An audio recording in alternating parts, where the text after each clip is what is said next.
The Kingdom of the Worm by Clark Ashton Smith. Foreword. This tale was suggested by the reading of the Voyages and Travels of Sir John Mandeville, in which the fantastic realm of Abchaz and the darkness-covered province of Hanyson are actually described. I recommend this colorful 14th century book to lovers of fantasy. Sir John even tells in one chapter how diamonds propagate themselves. Truly, the world was a wonderful place in those times when almost everyone believed in the verity of such marvels.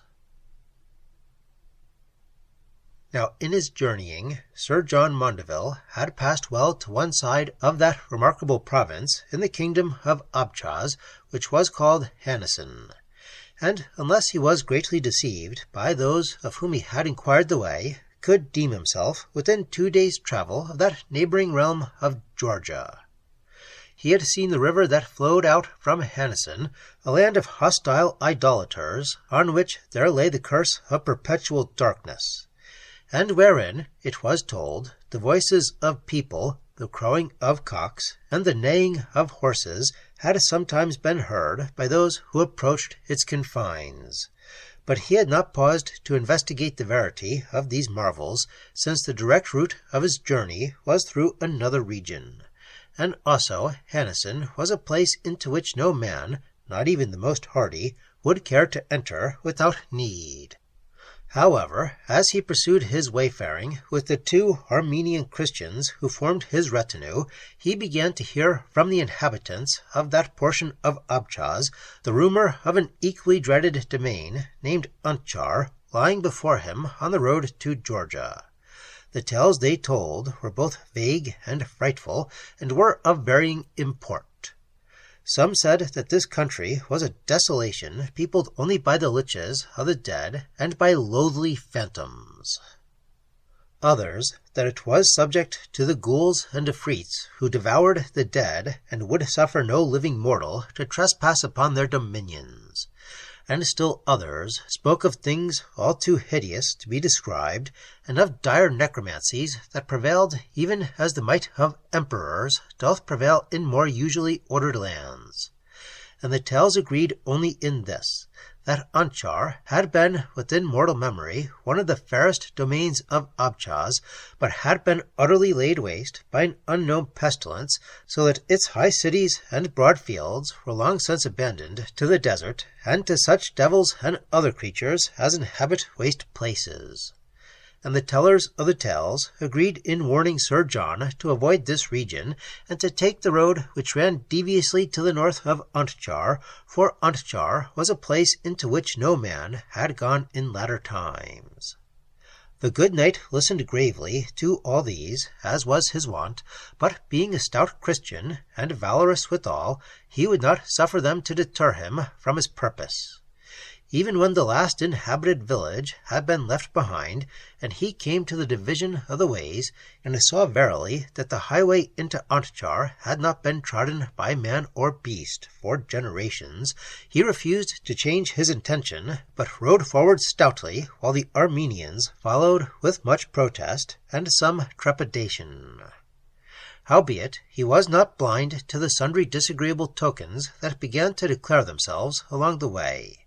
There were neither trees, herbs, nor lichens anywhere, such as would grow in any wholesome land, but low hills mottled with the leprosy of salt, and ridges bare as the bones of the dead. Anon he came to a pass where the hills were straight and steep on each hand, with pinnacled cliffs of a dark stone crumbling slowly into dust, and taking shapes of wild horror and strangeness, of demonry and satanry as they crumbled. There were faces in the stone, having the semblance of ghouls or goblins, that appeared to move and twist as the travellers went by, and Sir John and his companions were troubled by the aspect of these faces, and by the similitudes which they bore to one another. So much alike, indeed, were many of them, that it seemed as if their first exemplars were preceding the wayfarers to mock them anew at each turn. and aside from those which were like ghouls or goblins, there were others, having the features of heathen idols, uncouth and hideous to behold, and others still that were like the worm-gnawed visages of the dead. And these also appeared to repeat themselves on every hand in a doubtful and bewildering fashion. The Armenians would have turned back, for they swore that the rocks were alive and endowed with motion in a land where naught else was living, and they sought to dissuade Sir John from his project. But he said merely, "Follow me, and ye will," and rode onward among the rocks and pinnacles. Now, in the ancient dust of the unused road, they saw the tracks of a creature that was neither man nor any terrestrial beast, and the tracks were of such unwonted shape and number, and were so monstrous withal, that even Sir John was disquieted thereby, and perceiving them, the Armenians murmured more openly than before.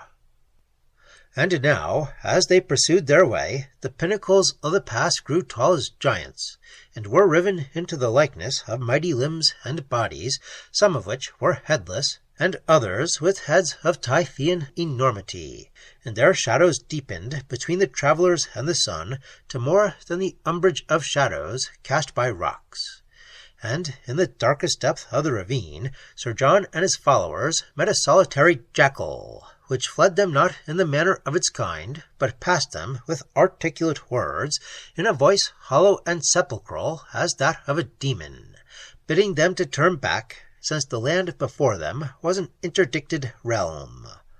All were much startled thereat, considering that this was indeed a thing of enchantment, for a jackal to speak thus, and, being against nature, was foreominous of ill and peril. And the Armenians cried out, saying they would go no further, and when the jackal had passed from sight, they fled after it, spurring their horses like men who were themselves ridden by devils.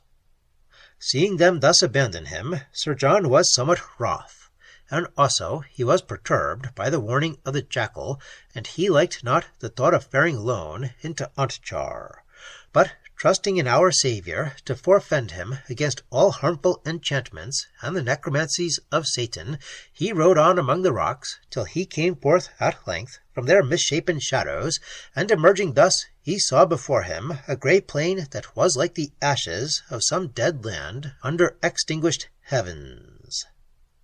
At sight of this region, his heart misgave him sorely, and he misliked it even more than the twisted faces of the rocks and riven forms of the pinnacles. For here the bones of men, of horses and camels, had marked the way with their pitiable whiteness. And the topmost branches of long-dead trees arose like supplicative arms from the sand that had sifted upon the older gardens. And here there were ruinous houses, with doors open to the high-drifting desert, and mausoleums sinking slowly into the dunes. And here, as Sir John rode forward, the sky darkened above him, though not with the passage of clouds or the coming of the simoon, but rather with the strange dusk of midmost eclipse, wherein the shadows of himself and his horse were blotted out, and the tombs and houses were wan as phantoms.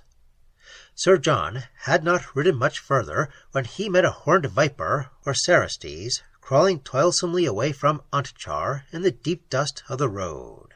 And the viper spoke as it passed him, saying with a human voice, "Be warned, and go not onward to Antchar, for this is a realm forbidden to all mortal beings except the dead."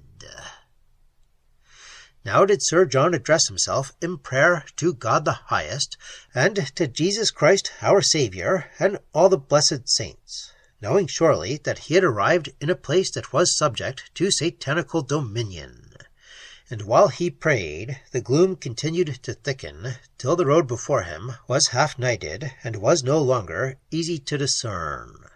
And though he would have still ridden on, his charger halted in the gloom, and would not respond to the spur, but stood and trembled like one who is smitten with palsy. Then, from the twilight that was nigh to darkness, there came gigantic figures, muffled and silent, and having, as he thought, neither mouths nor eyes beneath the brow folds of their sable cerements. They uttered no word, nor could Sir John bespeak them in the fear that came upon him, and likewise he was powerless to draw his sword. And they plucked him from his saddle with fleshless hands, and led him away, half swooning at the horror of their touch, on paths that he perceived only with the dim senses of one who goes down into the shadow of death. And he knew not how far they had led him, nor in what direction, and he heard no sound as he went, other than the screaming of his horse far off, like a soul in mortal dread and agony. For the footfalls of those who had taken him were soundless, and he could not tell if they were phantoms, or haply were veritable demons. A coldness blew upon him, but without the whisper or soughing of wind, and the air he breathed was dense with corruption and such odours as may emanate from a broken charnel. For a time, in the faintness that had come upon him, he saw not the things that were standing beside the way, nor the shrouded shapes that went by in funereal secrecy. Then, recovering his senses a little, he perceived that there were houses about him, and the streets of a town, though these were but scantly to be discerned in the night that had fallen without bringing the stars. However, he saw, or deemed, that there were high mansions, and broad thoroughfares, and markets, and among them, as he went on, a building that bore the appearance of a great palace, with a facade that glimmered vaguely, and domes and turrets half swallowed up by the lowering darkness. As he neared the facade, Sir John saw that the glimmering came from within, and was cast obscurely through open doors, and between broad-spaced pillars.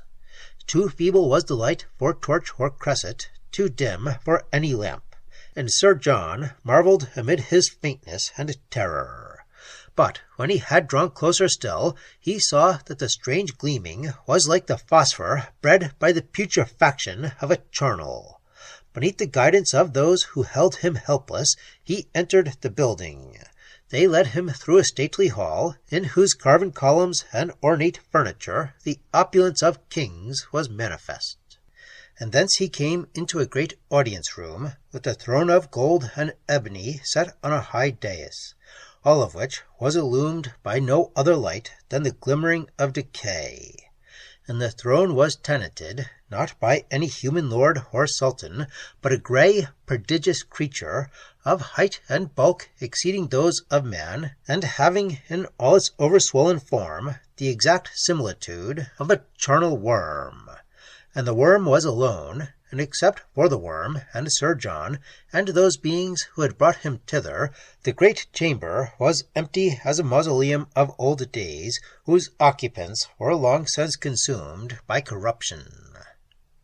Then, standing there with the horror upon him, as no man had ever envisaged, Sir John became aware that the worm was scrutinizing him severely, with little eyes deep folded in the obscene bloating of its face, and then, with a dreadful and solemn voice, it addressed him, saying, "I am King of Antchar, by virtue of having conquered and devoured the mortal ruler thereof, as well as all those who were his subjects. Know, then, that this land is mine, and that the intrusion of the living is unlawful and not readily to be condoned. The rashness and folly thou hast shown in thus coming here is verily most egregious. Since thou wert warned by the peoples of Abchaz, and warned anew by the jackal and the viper which thou didst meet on the road into Antchar, thy temerity hath earned a condign punishment. And before I suffer thee to go hence, I decree that thou shalt lie for a term among the dead, and dwell as they dwell, in a dark sepulchre, and learn the manner of their abiding, and the things which none should behold with living eyes. Yea, still alive, it shall be thine to descend and remain in the very midst of death and putrefaction, for such length of time as seemeth meet to correct thy folly and punish thy presumption." Sir John was one of the worthiest knights in Christendom, and his valour was beyond controversy. But when he heard the speech of the throned worm, and the judgment that it passed upon him, his fear became so excessive that once again he was nigh to swooning. And, still in this state, he was taken hence by those who had brought him to the audience-room,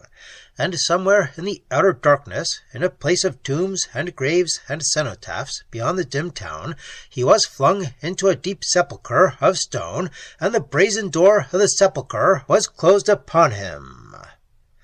Lying there through the seasonless midnight, Sir John was companioned only by an unseen cadaver and by those ministrants of decay who were not yet wholly done with their appointed task.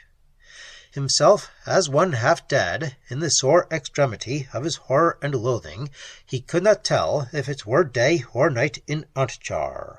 and in all the term of endless hours that he lay there, he heard no sound other than the beating of his own heart, which soon became insufferably loud, and oppressed him like the noise and tumult of a great throng. Appalled by the clamour of his heart, and affrighted by the thing which lay in perpetual silence beside him, and whelmed by the awesomeness and dire necromancy of all that had befallen him, Sir John was prone to despair, and scant was his hope of returning from that imprisonment amid the dead, or of standing once more under the sun as a living man. It was his to learn the voidness of death, to share the abomination of desolation, and to comprehend the unutterable mysteries of corruption. And to do all this, not as one who is a mere insensible cadaver, but with soul and body still inseparate. His flesh crept, and his spirit cringed within him, as he felt the crawling of worms that went avidly to the dwindling corpse, or came away in glutted slowness. And it seemed to Sir John at that time, and at all times thereafter, that the condition of his sojourn in the tomb was verily to be accounted a worse thing than death. At last, when many hours or days had gone over him, leaving the tomb's darkness unchanged by the entrance of any beam or the departure of any shadow, Sir John was aware of a sullen clangor, and knew that the brazen door had been opened. And now, for the first time, by the dimness of twilight that had entered the tomb, he saw in all its piteousness and repulsion the thing with which he had abode so long. In the sickness that fell upon him at this sight, he was held forth from the sepulchre by those who had thrust him therein, and fainting once more with the terror of their touch, and shrinking from their gigantic shadowy stature and cerements, whose black folds revealed no human visage or form, he was led through Antchar along the road whereby he had come into that dolorous realm. His guides were silent as before, and the gloom which lay upon the land was even as when he had entered it, and was like the umbrage of some eternal occultation. But at length, in the very place where he had been taken captive, he was left to retrace his own way, and to fare alone through the land of ruinous gardens toward the defile of the crumbling rocks. Weak though he was from his confinement, and all bemazed with the things which had befallen him, he followed the road till the darkness lightened once more, and he came forth from its penumbral shadow beneath the pale sun. And somewhere in the waste he met his charger, wandering through the sunken fields that were covered up by the sand, and he mounted the charger and rode hastily away from Antchar through the pass of the strange boulders with mocking forms and faces. And after a time he came once more to the northern road by which travellers commonly went to Georgia. And he was rejoined by the two Armenians who had waited on the confines of Antchar, praying for his secure deliverance. Long afterwards, when he had returned from his wayfaring in the east, and among the peoples of remote isles, he told of the kingdom of Abchaz in the book that related his travels, and also he wrote therein concerning the province of Hanyson. But he made no mention of Antchar, that kingdom of darkness and decay, ruled by the throned worm.